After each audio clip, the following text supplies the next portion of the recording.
Alright, good morning. I am going to try and get through this in one take. I don't really want to bother much with editing and all that kind of crap. I just want to kind of talk my mind, talk what I want to speak about, and then get it over and done with. So, it is Wednesday, 8th of May.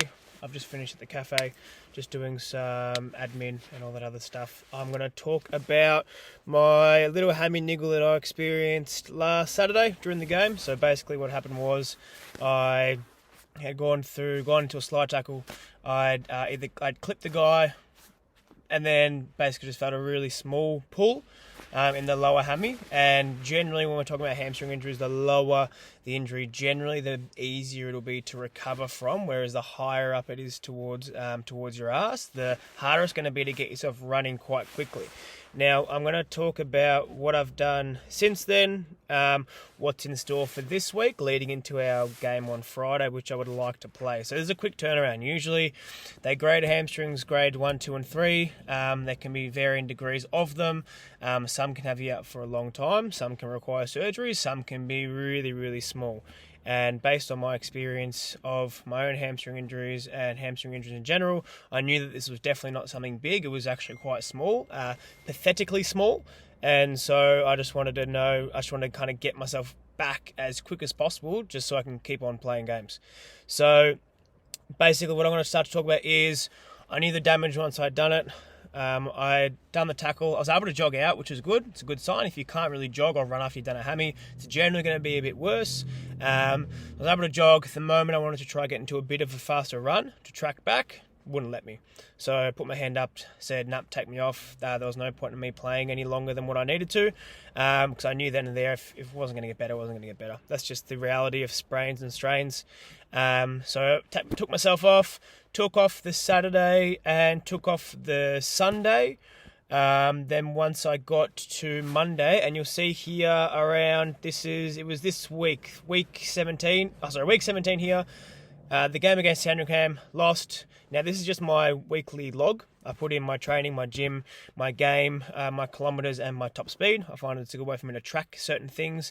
I don't get a whole lot of extra data in terms of what I would change with my training. It's just good for me to have a look at, and especially good now when you come back from injury, so you can make sure you're slowly increasing your load again rather than kind of going straight back into doing nothing for a week versus going up to 20-25 kilometres in a week of load. So Sandringham here, we lost 3-2. That was when I did the hammy.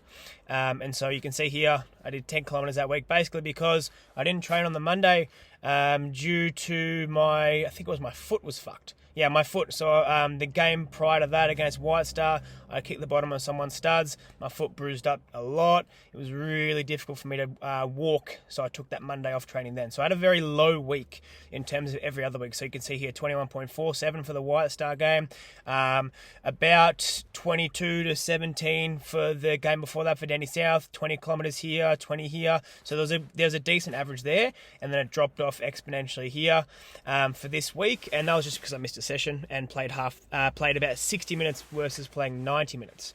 Now, so I keep track of my top speed here because I find that it gives me a good idea. It's harder for me to get my top speed in during the week once I'm training and playing. So I use this and I use my GPS as a means to understand if I'm actually getting close to my top speed. If not, I will try and get some sort of dose in on a Wednesday, most likely, sometimes Monday, but if it's been a big game, I feel pretty beat up on a Monday.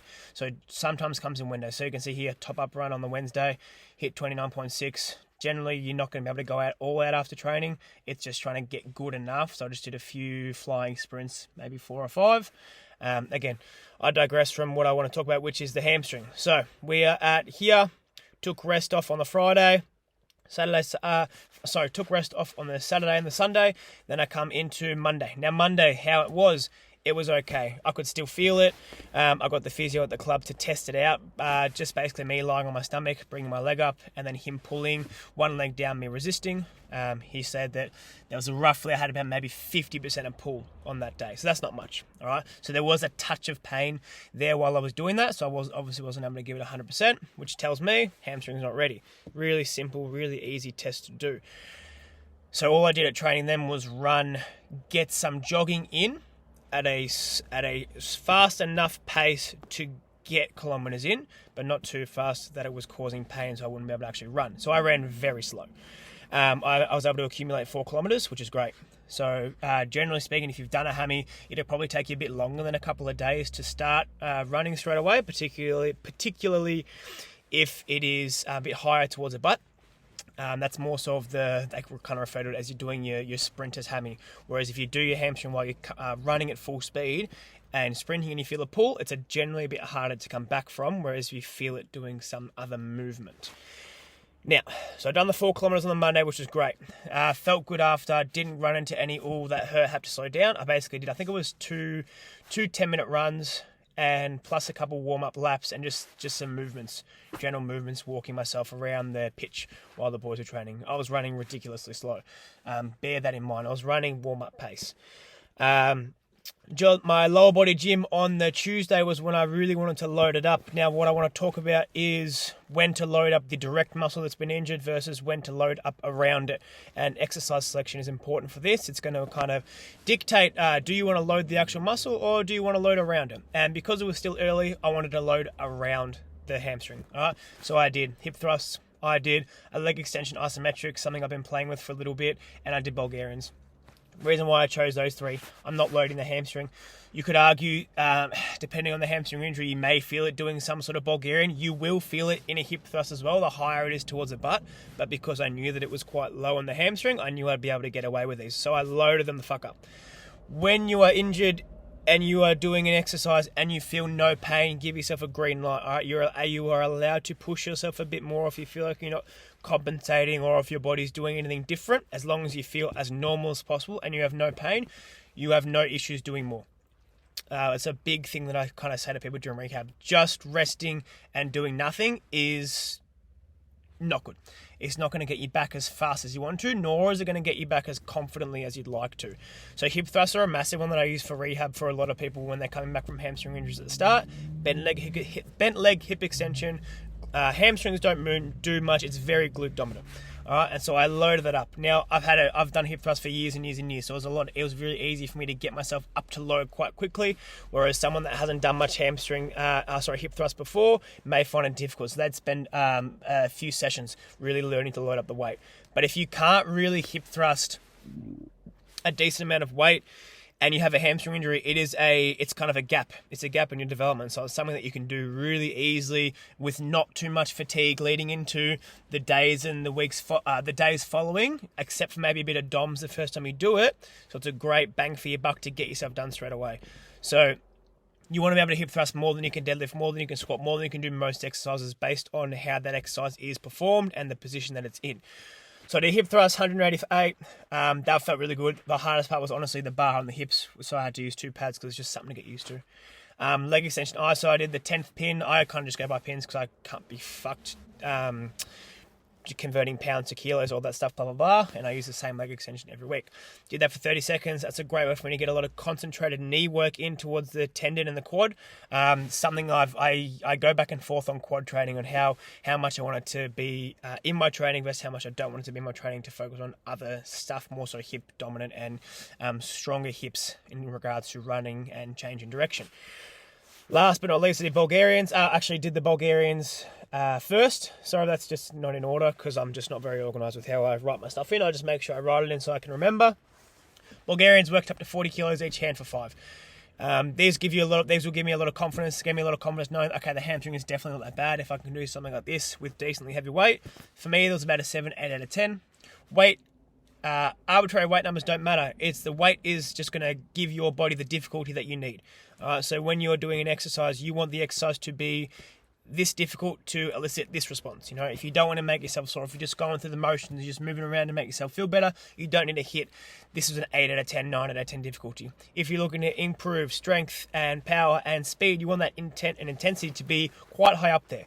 So I went up, I put dumbbells on, I put straps on so the dumbbells weren't really too hard to hold, and I was able to rip out 40 for 5. Haven't done them for a little while.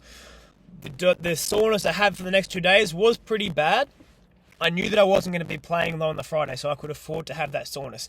In season, and if you find you try new exercises and you are someone that doesn't like to be sore, try not to do too many new exercises or start very little and slowly work up. All right, so that was the session. It was only 3 exercises. It was fuck all in terms of volume, all right, but intensity was there. And intensity is what you want to kind of take the brakes off your brain to allow your body to have that confidence again, so you can start to run a bit faster, train a bit harder, and just come back from injury that little bit quicker. After that was the Wednesday training, which was much, much better than Monday. I was able to hit a little bit faster, train similar volume. You can see here 3.92 kilometers versus 4, no difference. High speed running was 0, so my GPS will calculate high speed running after 20 kilometers an hour. And as you can see with my top speed, I only hit 20 kilometers. So what I did then, I did tempo runs. Tempo runs is just box to box. I went box to box 15 seconds, 15-second rest, repeat 10 times. Once I did it 10 times, I was going to go 3 sets. I did 2 sets, then on my 3rd set, after about the 3rd or 4th rep, I felt my hamstring start to kind of say, okay, I'm a bit tired, I'm not feeling no pain, I'm not feeling nothing, so I stopped there. So I did basically 2.5 sets really. So that was really good. That was an improvement on Monday, which I was happy with. It was okay for it to feel a bit fatigued and tired leading into the end of the tempo run, so I was fine with that. So that was my Wednesday session. Nothing special, just a regular warm-up, a couple of run-throughs to get myself warm, tried a few mechanic stuff at the start just to see how things were feeling, and then straight into the runs. Thursday, I took off. Friday was our game. Now, I was really disappointed. I wanted to see if I could get back, and it would have been a horrible idea for me to try. The worst thing that you can do is if, with rehab, sometimes, not all the time, if it's not a fuck yes, it's a fuck no. Which means that if you're not, yes, I am ready, it's no, you're not ready. Because no matter how you train during the week leading up to the game, very unlikely will it be as intense as a game. So always keep that in mind when you come back from injury. If you need to wait another day, another week, do so. You will help yourself in the long term in regards to re-injury and the risk mitigation of that. So what I did was I got ready like a normal game. As you can see, I've kept my week the exact same as what my other weeks have been, all right? Another big tip when you're dealing with injuries is try to keep your week looking the exact same as how it did look, all right? If it does look the exact same, you're going to still be in routine. You're going to still try your hardest to keep things the same, all right? So try not to change too much during your week. Obviously, unless there's pain and all that type of stuff. So, got to the game, put on my kit, not the whole game day kit, I'm not a weirdo. Put on my warm-up kit, and then went out and did my warm-up, did run-throughs, did some flies, then did my tempo runs. And as you can see here, I'll make this a bit bigger if you, bigger. 4.6 Ks, 27.95 top speed, that's great. For me, that's about ballpark, 85-ish% of my top speed. Top speed that I've recorded on my GPS is 31.9. So I was basically 5 kilometers off, 4 off my top speed. So that's actually not too bad. I was quite happy with that for a result. I was really pushing those tempo runs. I did 15 seconds on and off on the Wednesday. I was able to get there in 13 seconds and have the 17 seconds of rest on the Friday. So that was great. So as you can see, my high speed running here, 0 on Wednesday because my top speed was only 20 kilometers. I was 492 high-speed meters on the Friday, which is amazing. I was really happy with that because if I go to a game, if I try, I don't know my high-speed meters on here, I'll get a game up quickly on my phone. My high-speed meters during a game are sitting around roughly 600-ish meters. So I was able to hit very close to that.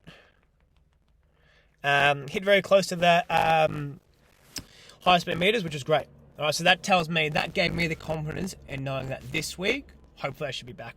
And I was like 95% sure. So I was like, all sweet.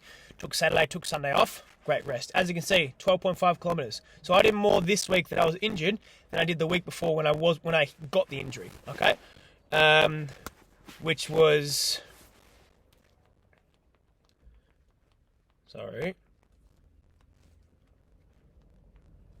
which was great. So I was super happy with that I was able to still keep up that volume. And as you can see, my top speed as well, 27.95, right? I'm not too far off. Now, for me to clear myself for the game this week, I would like to hit 30 at training, and training will be, today's Wednesday, today is tonight. I would like to hit 30 kilometres, that'll give me a lot of confidence, and I'd like to hit all out over 10 metres and 20 metres as well. If I don't, which I should be able to, I won't have as much confidence, but I should be fine once we get into the game. Because obviously there is a degree of being conservative that you can take into a game to kind of ease yourself into it, but that comes with more so experience. Whereas I know that young players, they just go all out and they don't have that off switch or that let's take 10% off. They're just going crazy all the time, and that's what I was like when I was younger. When I was coming back from injury, I would be 0, I would be 100, then I'd be back into it, then I'd be injured again. I have a long history of injury, which I'll cover in another, episode. But for now, that is the week. So that's my overview of the week leading into it. I won't touch on this week just yet. I'll touch on that on another episode because I want to be able to kind of give a whole rundown. But basically, I'll fill in this next week, week 19 of the year, and then I'll talk through that leading into the game. Other considerations and other things that I'll have a look at my notes I wanted to talk about was the running. I've talked about the running volume. I've talked about high speed meters. I've talked about top speed. And I've talked about gym offloading and loading and when. So I've actually not loaded the hamstring directly yet, other than running and other than when the physio was doing any testing. Reason being is that I just felt like I could work on the other stuff a lot harder. I didn't want to do too much gym on the hamstring last week for the extra fatigue when I wanted to run, particularly towards the end of the week, and it was the same for this week. But again, I'll talk about that more. So you want to offload and work around the injured site for close enough of the biological healing time, and you will know that healing time simply based on what a physio would recommend.